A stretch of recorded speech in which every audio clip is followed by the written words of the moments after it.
Greetings everyone, welcome back. Today we will resume our chapter from the topic that is cyclic and non-cyclic photophosphorylation. About both the topics I have discussed in previous video.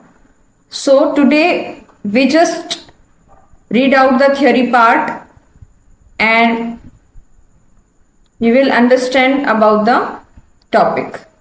Living organisms have the capability of extracting energy from oxidizable substances and store this in the form of bond energy.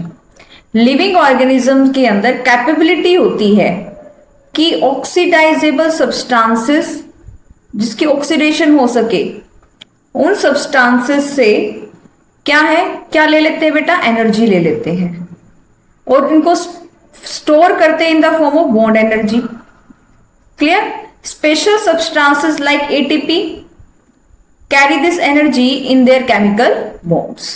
अपने chemical bonds में इस energy को क्या करते हैं बेटा, वो save करते हैं. कैसे? ATP adenosine triphosphate, adenosine triphosphate. Adenosine के साथ 3 फॉस्फेट जुड़े हुए होते हैं बेटा. और कैसे जुड़ते हैं? Because of this chemical bond. ठीक है. जैसे ही एनर्जी आई ऑक्सीडाइजेबल सब्सटेंसेस यानी कि वो सब्सटेंसेस जिसकी ऑक्सीडेशन हो रही है उसके एज ए रिजल्ट क्या मिलती है? एनर्जी मिलती है. और वो एनर्जी इन बॉन्ड की फॉर्म में क्या हो जाती है? स्टोर हो जाती है. ठीक है. इन बॉन्ड की फॉर्म में क्या हो जाती है बेटा? स्टोर हो जाती है. जब भी हमें एनर्जी की रिक्वायरमेंट होती है तो ये बॉन्ड ब्रेक डाउन होती है और क्या रिलीज होती है बेटा? Energy. That's why ATP is also known as the energy currency of the cell. इसको एनर्जी करेंसी ऑफ सेल भी कहा जाता है. ठीक है. The process through which ATP is synthesised by cells. ATP कौन सिंथेसाइज करता है? सेल सिंथेसाइज करती है. और सेल के अंदर कौन सी ऑर्गेनल होती है बेटा? Mitochondria and chloroplast. माइटोकॉन्ड्रिया तो है ही power house of the cell. Chloroplast में भी एटीपी बनते हैं, जैसे मैंने लास्ट वीडियो में आपको एक्सप्लेन किया था. During cyclic as well as non cyclic photophosphorylation ATP as well as NADPH are formed.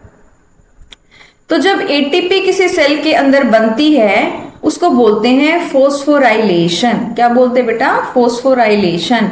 Phosphorylation का मतलब क्या है? एडीपी के अंदर फोस्फेट रेडिकल जुड़ गया तो क्या हो गया? Phosphorylation, nothing else. ठीक है. Then photophosphorylation is the synthesis of ATP from ADP and inorganic phosphate. This is the inorganic phosphate in the presence of light. क्योंकि लाइट की प्रेजेंस में एटीपी बन रहा है, that's why it is called photophosphorylation. Clear है ना? मैं बार बार ये वर्ड यूज कर रही हूं, cyclic photophosphorylation, non cyclic photophosphorylation. Cyclic photophosphorylation मतलब एक साइक्लिक प्रोसेस है during which ATP is formed. Correct. Non cyclic photophosphorylation मतलब ये नॉन साइक्लिक एक प्रोसेस है जिसमें क्या बन रहा है? एटीपी बन रहा है. ठीक है. When the two photo systems work in a series, जब दोनों फोटो सिस्टम एक सीरीज में काम करते हैं, पहले फोटो सिस्टम 2 आता है उसके बाद फोटो सिस्टम 1 आता है, इसको बोलते हैं नॉन साइक्लिक फोटोफॉस्फोराइलेशन. ठीक है. लास्ट वीडियो में मैंने एक्सप्लेन किया है बेटा आपको. पहले फोटो सिस्टम 2 आया फिर फोटो सिस्टम 1 आया तो ये कौन सी होगी बेटा? Non cyclic photophosphorylation. The two photo systems are connected through a electron transport chain. दोनों फोटो सिस्टम एक इलेक्ट्रॉन ट्रांसपोर्ट चेन से जुड़े हुए हैं जब हमें जेड स्कीम में हमने लास्ट वीडियो में अच्छे से डिस्कस किया है. Both ATP and NADPH plus H positive are synthesised by this kind of electron flow. जब ये इलेक्ट्रॉन फ्लो होता है उस टाइम पे एटीपी बनता है और NADPH बनता है. जैसे कि देखो जब ये इलेक्ट्रॉन ट्रांसपोर्ट हो रहे थे तो एटीपी बना. ठीक है. और क्या बना हमारा? NADPH भी बना। ठीक है, ये बात हो रही है नॉन साइक्लिक की। When only one photosystem one is functional, जब एक ही फोटोसिस्टम होता है तो जो इलेक्ट्रॉन है वो इसी फोटोसिस्टम में सर्कुलेट होता रहता है, और जब ये सर्कुलेशन होती है इलेक्ट्रॉन ट्रांसपोर्ट सिस्टम से तो क्या बनते हैं, ATP। So the phosphorylation occur due to cyclic flow of electron. Cyclic flow of electron के कारण क्या हो रही है, फोस्फोराइलेशन हो रही है। A possible location where this could be happening is in the stroma lamellae.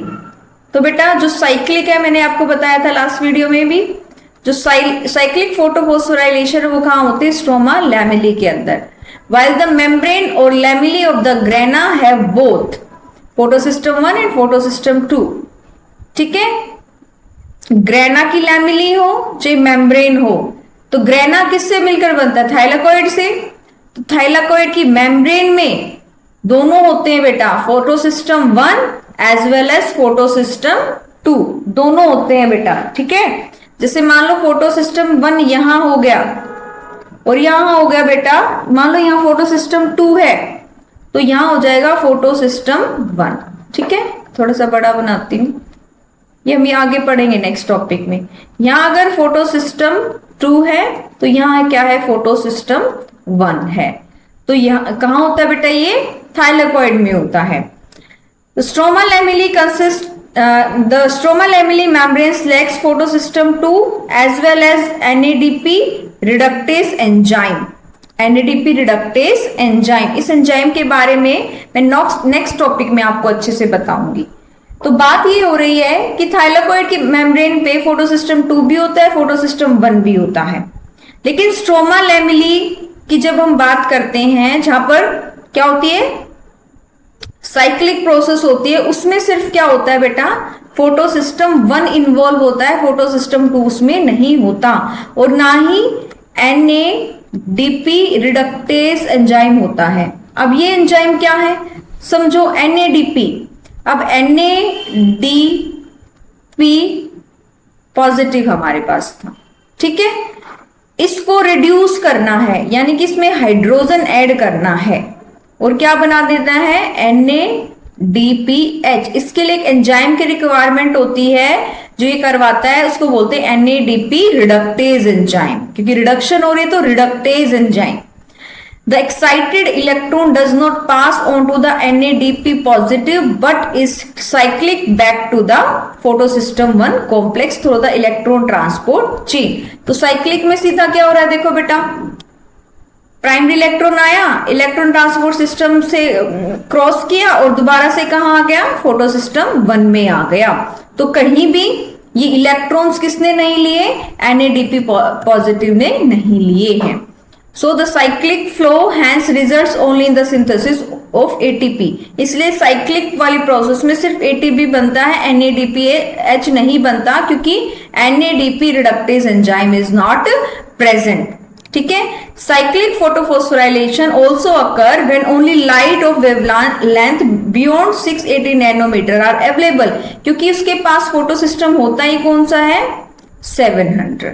ठीक है, जो कौन सा, फोटोसिस्टम 1, उसके पास सिर्फ फोटोसिस्टम 1 ही होता है। जब इस वेवलेंथ की लाइट आएगी तभी ये एक्टिव होता है, वर्क करता है। क्लियर है बेटा, आई होप आपको चीजें समझ में आई होंगी। अब मैं थोड़ा सा आपको इनका डिफरेंस का ओवरव्यू दे देती हूं। ठीक है, यहां पे मेरे पास है साइक्लिक फोटोफोस्फोराइलेशन, साइक्लिक, और यहां पे है बेटा नॉन साइक्लिक। ठीक है, तो देखो साइक्लिक के अंदर आपका फोटोसिस्टम 1 आता है सिर्फ, लेकिन नॉन साइक्लिक में फोटोसिस्टम 2 भी आता है और फोटोसिस्टम 1 भी आता है। क्लियर है, पहला डिफरेंस। दूसरा डिफरेंस, यहां पर वाटर की स्प्लिटिंग नहीं होती, वाटर की स्प्लिटिंग यहां पर नहीं होती, यहां पर होती है। यहां पे सिर्फ ATP बनता है बेटा, यहां पे ATP और साथ साथ NADPH भी बनता है और ऑक्सीजन रिलीज होती है। ठीक है, क्योंकि वाटर की स्प्लिटिंग सिर्फ यहां हो रही है। नेक्स्ट डिफरेंस क्या है, ये जो साइक्लिक फोटोफॉस्फोराइलेशन है ये होती है स्ट्रोमा लैमेले के अंदर, स्ट्रोमा लैमेले के अंदर। और ये किस में होती है बेटा? थाइलेकॉइड की मेम्ब्रेन में, थाइलेकॉइड मेम्ब्रेन। करेक्ट। तो ये क्या हो गए बेटा? इसके मेन डिफरेंस हो गए। क्या हो गए बेटा? इसके मेन डिफरेंस हो गए। अब दोनों प्रोसेस से जो हमें एटीपी और NADPH मिला है उसको हम कहाँ यूज करेंगे बेटा? उसको यूज करेंगे हम डार्क फेज के अंदर यूज करेंगे। समझ में आया बेटा? तो ये था हमारा cyclic and non cyclic photophosphorylation. अब एक नया टॉपिक आता है केमी ऑस्मोटिक हाइपोथेसिस। केमी ऑस्मोटिक हाइपोथेसिस, एक हाइपोथेसिस देकर के समझाया गया है कि एक्चुअल में ये एटीपी कैसे बनता है क्लोरोप्लास्ट के अंदर। अब हमने बता दिया कि एटीपी बन गया, ठीक है, लेकिन बना कैसे? तो वो हम यहां पर क्या है बेटा समझेंगे। इसको समझने से पहले ये डायग्राम है बेटा, इसको समझना जरूरी है। इस डायग्राम को समझना जरूरी है। चलो हम अब इसको पढ़ते हैं बेटा। देखो ये क्या है? ये दिखाया गया है थाइलेकॉइड, ये दिखाया गया है थाइलेकॉइड, ठीक है। ये थाइलेकॉइड की आउटर मेम्ब्रेन है और ये थाइलेकॉइड की इनर मेम्ब्रेन है। क्लियर है? अब देखिए कैसे एनर्जी मॉलिक्यूल बनता है एटीपी, ये इसकी इनर मेम्ब्रेन, ठीक है। अब देखिए बेटा, अब आपको समझ में आएगा कि कैसे फोटोसिस्टम 2 और फोटोसिस्टम 1 जो है वो होते हैं। देखो यहां पर क्या है? फोटोसिस्टम 2 है। क्या है ये? फोटोसिस्टम 2 है बेटा, ठीक है। फोटोसिस्टम 2 से 2 इलेक्ट्रॉन निकले। मैं आपको एक सेकंड यहां समझाती हूँ, एक सेकंड, हाँ मैं यहां समझाती हूँ। क्या आ जाइए बेटा, पहले थोड़ा सा अलग से बना के समझेंगे, फिर हम उस डायग्राम पे आएंगे। I am drawing thylakoid having 2 membrane, inner and outer. Clear है? ये इनर एंड आउटर क्या होगी? मेम्ब्रेन हो गई बेटा, ठीक है। अभी देखो, अब हमें इतना पता है कि थाइलेकॉइड की मेम्ब्रेन पे नॉन साइक्लिक फोटोफॉस्फोराइलेशन होती है। करेक्ट? होती है बेटा। अब देखिए इसकी इनर वाली, इस वाली मेम्ब्रेन पे क्या होता है बेटा? ऐसे क्या होता है? फोटोसिस्टम 2। क्या है यहाँ पर? फोटोसिस्टम 2, क्योंकि non cyclic start from the photosystem 2 यानी कि P680, P680, ठीक है। यहां से इलेक्ट्रॉन एक्साइट होंगे, 2 इलेक्ट्रॉन को कौन ले लेगा बेटा? प्राइमरी इलेक्ट्रॉन एक्सेप्टर ले लेगा। फिर इलेक्ट्रॉन ट्रांसपोर्ट सिस्टम से वो जाएगी और यहां पे मैंने एक चीज आपको बताई थी कि यहां पर होता है एक साइटोक्रोम कॉम्प्लेक्स। क्या होता है? साइटोक्रोम कॉम्प्लेक्स होता है बेटा। यहां पर इसका यूज होगा कैसे वो मैं भी बताती हूं। फिर ये 2 इलेक्ट्रॉन यहां से किसको दे दिए जाएंगे बेटा? ये दे दिए जाएंगे फोटोसिस्टम 1 को। किसको दे दिए जाएंगे? फोटोसिस्टम 1 को दे दिए जाएंगे। अब फोटोसिस्टम से ये 2 इलेक्ट्रॉन निकलेंगे, प्राइमरी इलेक्ट्रॉन एक्सेप्टर इसको लेगा, फिर वो इलेक्ट्रॉन ट्रांसपोर्ट चेन के थ्रू जाएंगे और यहां पर इसकी आउटर मेम्ब्रेन पे क्या होगा बेटा? इसकी आउटर मेम्ब्रेन पे एंजाइम होता है जो मैंने अभी आपको बताया था। कौन सा एंजाइम होता है? NADP reductase enzyme, reductase enzyme. अब ये 2 इलेक्ट्रॉन फेराडॉक्सिन से होते हुए कहां आ गए? NADPH रिडक्टेज के पास आ गए और उस एंजाइम ने क्या किया? जो NADP पॉजिटिव था उसको कन्वर्ट कर दिया NADPH प्लस में H पॉजिटिव। यहां तक बातें क्लियर हुई? ठीक है, सिंपल सी मैंने कहानी बताई है, कोई कंफ्यूजन नहीं। अब क्या होता है कि बात ये आती है कि ये जो हाइड्रोजन है ये कहां से आए? यहां जो हाइड्रोजन ऐड हुए हैं ये हाइड्रोजन कहां से आए? तो देखिए यहां जो ये साइटोक्रोम कॉम्प्लेक्स है, यहां जो ये साइटोक्रोम कॉम्प्लेक्स है बेटा, ये क्या करेगा, ये देखो, ये बाहर स्ट्रोमा है, सारा सारा क्या है, स्ट्रोमा है, this is stroma and this is thylakoid. ऐसा ही होता है ना, ये क्लोरोप्लास्ट है, डबल मेम्ब्रेन क्लोरोप्लास्ट, यहां थाइलाकॉइड, हम इस थाइलाकॉइड की बात करें, लेकिन ये किससे सराउंड कर रहा है, स्ट्रोमा से। तो इस एक थाइलाकॉइड को मैं आपको जूम करके दिखा रही हूं, तो बाहर क्या है, स्ट्रोमा है। अब स्ट्रोमा के अंदर क्या होते हैं बेटा, हाइड्रोजन आयन है, स्ट्रोमा के अंदर हाइड्रोजन आयन, ठीक है। ये साइटोक्रोम क्या करेगा बेटा, इन हाइड्रोजन को लेगा स्ट्रोमा से, ठीक है, और इसको थाइलाकॉइड के ल्यूमेन में ला करके छोड़ देगा, ठीक है। This cytochrome complex have the capability to accept the proton from stroma and pump into the lumen by using the ATP। यानी कि एक एक्टिव प्रोसेस है। एक्टिव प्रोसेस मतलब यहां पर एटीपी खर्च होगा। क्या खर्च होगा यहाँ पे, एटीपी। एटीपी खर्च होगा तो क्या बन जाएगा, एडीपी प्लस में फोस्फेट रेडिकल। क्यों ऐसा कर रहा है, और साथ साथ ये क्या कर रहा है, दूसरा काम कर रहा है इलेक्ट्रॉन को ट्रांसपोर्ट करने का। So here cytochrome complex plays two important role. First one is it accept the hydrogen ion from the stroma and pump them into the lumen of thylakoid, and second it help in the electron transportation. Clear है।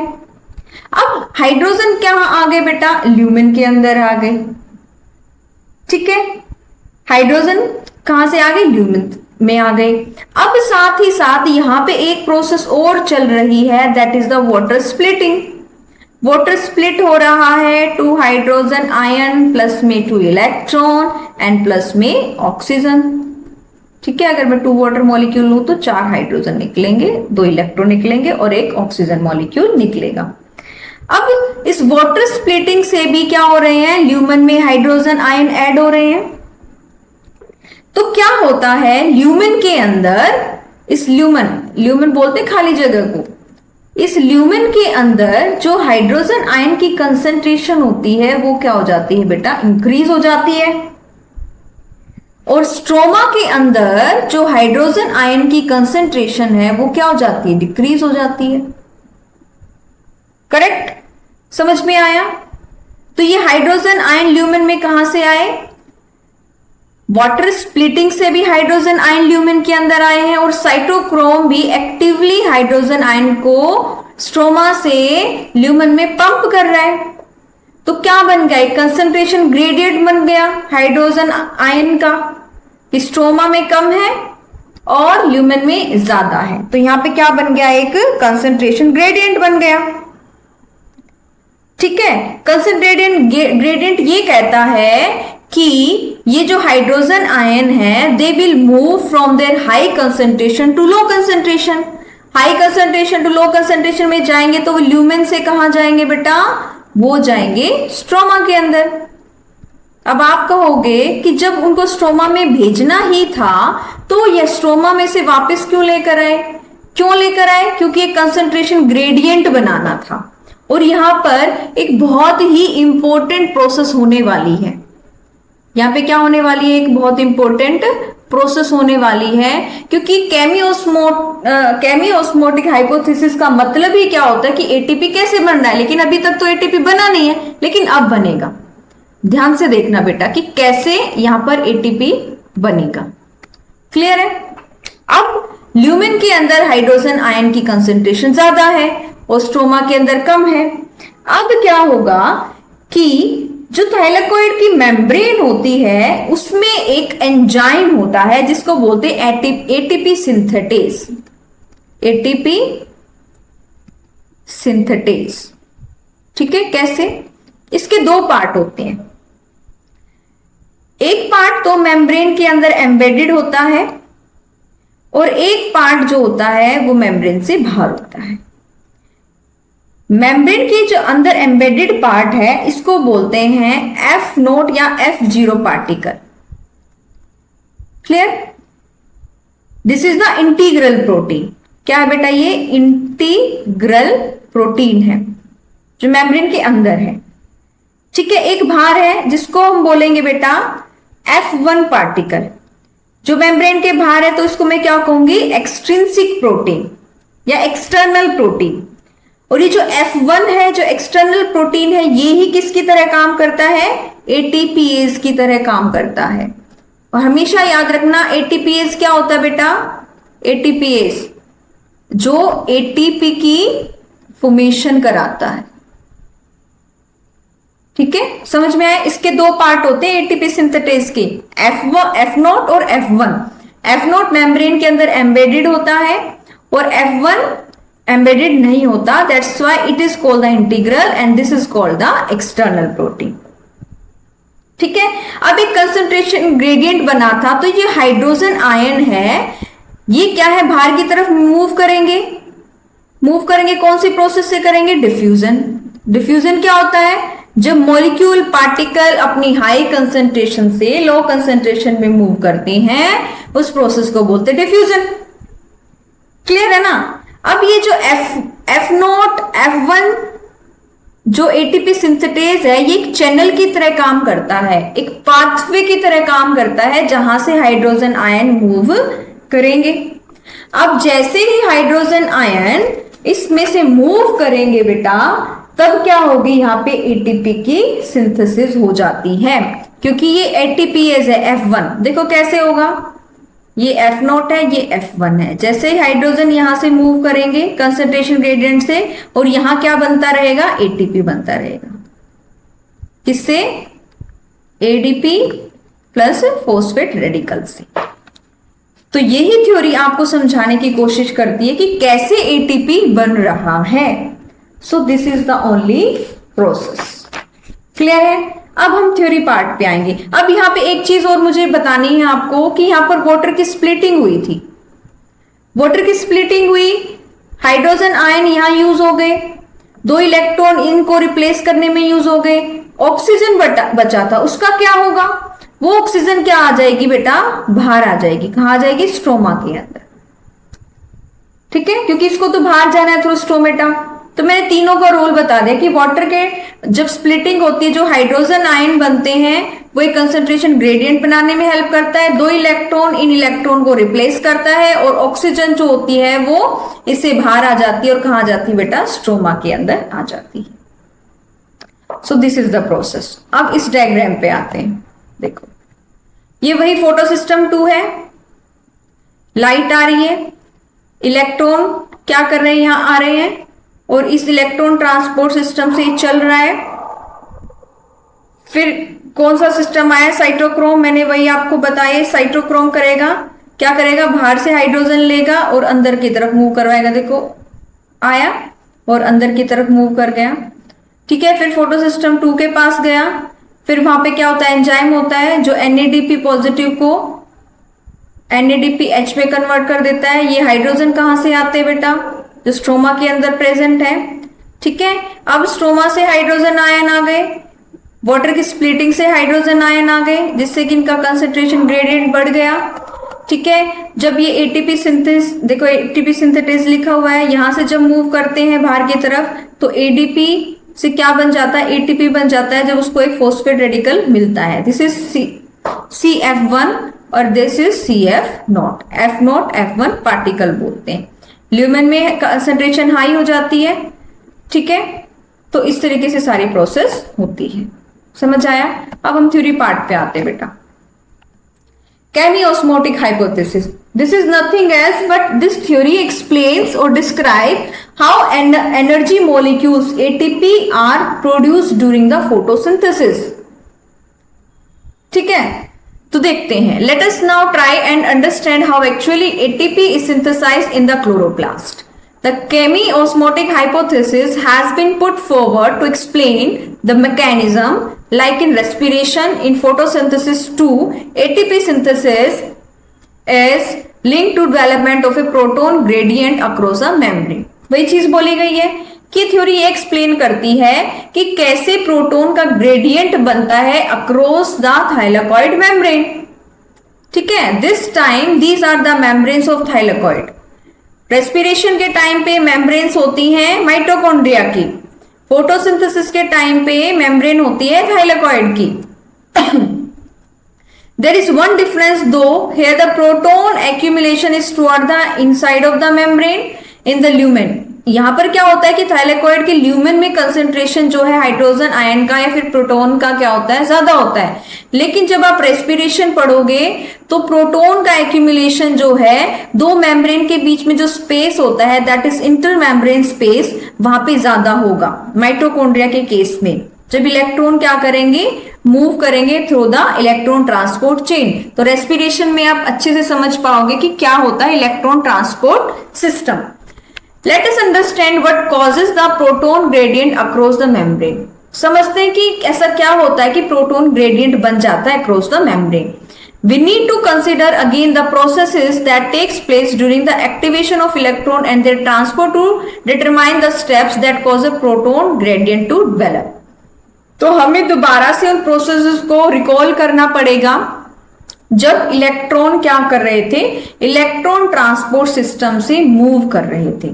ठीक है, तो पहला देखो, the first one is splitting of water. So splitting of water molecule take place on the inner side of the membrane. membrane की inner side पे हो रहा था splitting of water. इससे क्या बनेंगे, प्रोटॉन बनेंगे या फिर हाइड्रोजन आयन बनेंगे। वो कहां एक्यूमुलेट हो जाएंगे, ल्यूमेन ऑफ थाइलेकॉइड, पहली बात। दूसरी बात देखो, as electrons move through the photosystems, protons are transported across the membrane. जब इलेक्ट्रॉन मूव कर रहे हैं फोटो सिस्टम्स के थ्रू तो प्रोटॉन जो है अक्रॉस द मेम्ब्रेन क्या हो रहे हैं, ट्रांसपोर्ट हो रहे हैं, यानी कि स्ट्रोमा से ल्यूमेन के अंदर आ रहे हैं।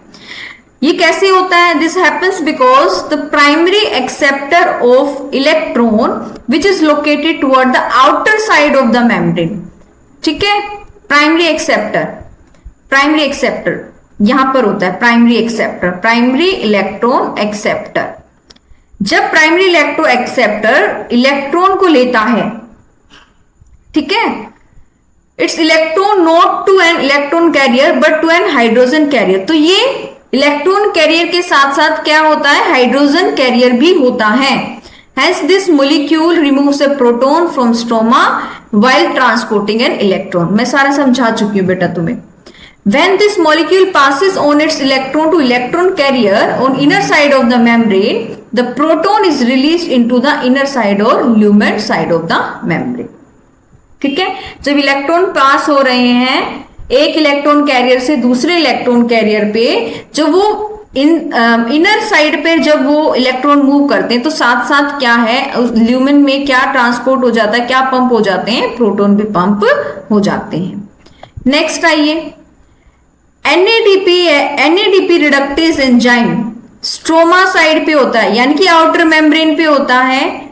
ठीक है, along with electrons that come from the acceptor of the electrons of photosystem 1, proton are necessary for the reduction of NADP positive. अब NADP पॉजिटिव को NADPH में कन्वर्ट करने के लिए हाइड्रोजन आयन भी चाहिए और इलेक्ट्रॉन भी चाहिए। इलेक्ट्रॉन तो हमें फोटोसिस्टम से मिल रहे हैं, हाइड्रोजन भी चाहिए।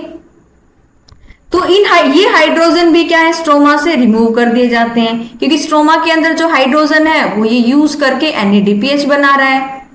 और कुछ स्ट्रोमा के अंदर जो हाइड्रोजन है वो फोटोसिस्टम क्या कर रहा है, जो प्राइमरी इलेक्ट्रॉन एक्सेप्टर है वो स्ट्रोमा से उठा करके ल्यूमेन के अंदर क्या कर रहा है, उसको पंप कर रहा है। तो इससे क्या हो रहा है, इससे क्या होगा, as a result Hence within the chloroplast proton in the stroma decreases. Proton जो स्ट्रोमा के अंदर कम हो जाएंगे, while in the lumen there is accumulation of proton. This creates the proton gradient across the thylakoid membrane as well as measurable decrease in the pH in lumen. Decrease in pH का मतलब क्या है, acidic nature बढ़ गया। Acidic nature क्यों बन गया, जितने हाइड्रोजन आयन होंगे उतना ज्यादा क्या होगा, एसिडिक नेचर होता है। तो ल्यूमेन के अंदर एसिडिक नेचर बढ़ गया। Why are we so interested in proton gradient? अब देखो ये खुद ही पूछ रहा है कि प्रोटॉन ग्रेडियंट चाहिए ही क्यों, मैं तो आपको एक्सप्लेन कर चुकी हूं। So this gradient is important because it is the breakdown of this gradient that leads to the synthesis of ATP. जब ये ग्रेडियंट टूटेगा, जब प्रोटोन ल्यूमेन से स्ट्रोमा के में जाएंगे तो ये ग्रेडियंट टूटेगा तो एनर्जी रिलीज हो गई, और एनर्जी को, उस एनर्जी को हम एटीपी की फॉर्म में क्या कर लेंगे, स्टोर कर लेंगे।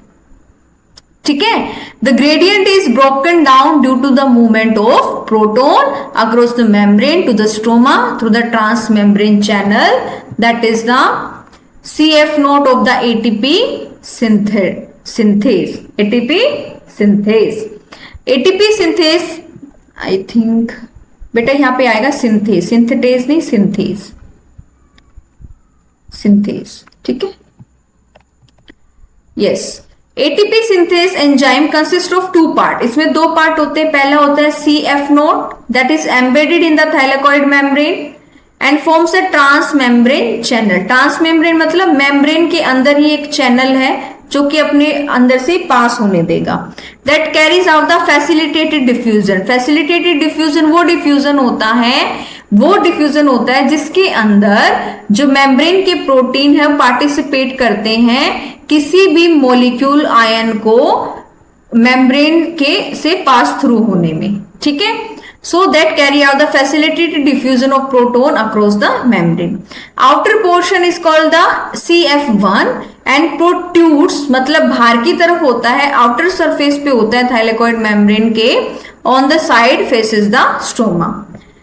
The breakdown of the gradient provide enough energy to cause a conformation change in the CF1 particle of the ATP synthase. ATP synthase का CF1 पार्टिकल जो होता है उसकी जो मॉर्फोलॉजी में, कन्फर्मेशन में क्या आता है, चेंज आता है। कब आता है, जब वो ग्रेडियंट टूटता है, जब प्रोटोन हाई कंसंट्रेशन से लो कंसंट्रेशन में मूव करते हैं, उस टाइम पे ये जो एंजाइम है वो एटीपी के बहुत सारे मॉलिक्यूल्स बना देता है। ठीक है, तो देखो कीमोऑस्मोसिस के अंदर एक मेम्ब्रेन चाहिए, एक प्रोटोन पंप चाहिए, एक प्रोटोन ग्रेडियंट होना चाहिए और एटीपी सिंथेज होना चाहिए। तो क्या बन जाएंगे, हाई एनर्जी मॉलिक्यूल बन जाएंगे, that is the ATP. Energy is used to pump protons across a membrane to create a gradient और high concentration of protons within the thylakoid lumen. अब एनर्जी तो हमारी यहां पर भी लग रही थी बेटा, जब स्ट्रोमा से ल्यूमेन में हाइड्रोजन आयन को साइटोक्रोम पंप कर रहा था तो एटीपी हमारे यहां लग रही थी। ठीक है, तो यहां पर हमारी एटीपी लग रही है और यहां हम एटीपी क्या है, बना रहे हैं।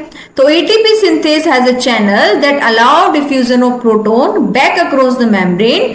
This releases enough energy to activate ATP synthase enzyme that catalyse the formation of ATP. अब एटीपी सिंथेस एंजाइम को एक्टिवेट करने के लिए जो एनफ एनर्जी है हमारे पास उसको हम यूज करेंगे ताकि एटीपी सिंथेस एंजाइम एक्टिवेट हो जाए और क्या बनाए, एटीपी मॉलिक्यूल्स बनाए।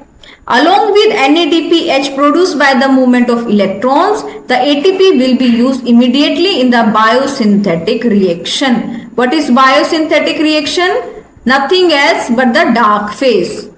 Nothing else but the dark phase, जहां पे CO2 की रिडक्शन हो जाएगी कार्बोहाइड्रेट में, और वो कहां होगी बेटा, डार्क रिएक्शन होगी स्ट्रोमा के अंदर, responsible for the fixing of CO2 and synthesis of the sugars. ठीक है, तो आज तक बेटा यहीं तक पढ़ेंगे। In next video we will discuss about where are the ATP and NADPH used. Till then keep studying, keep growing.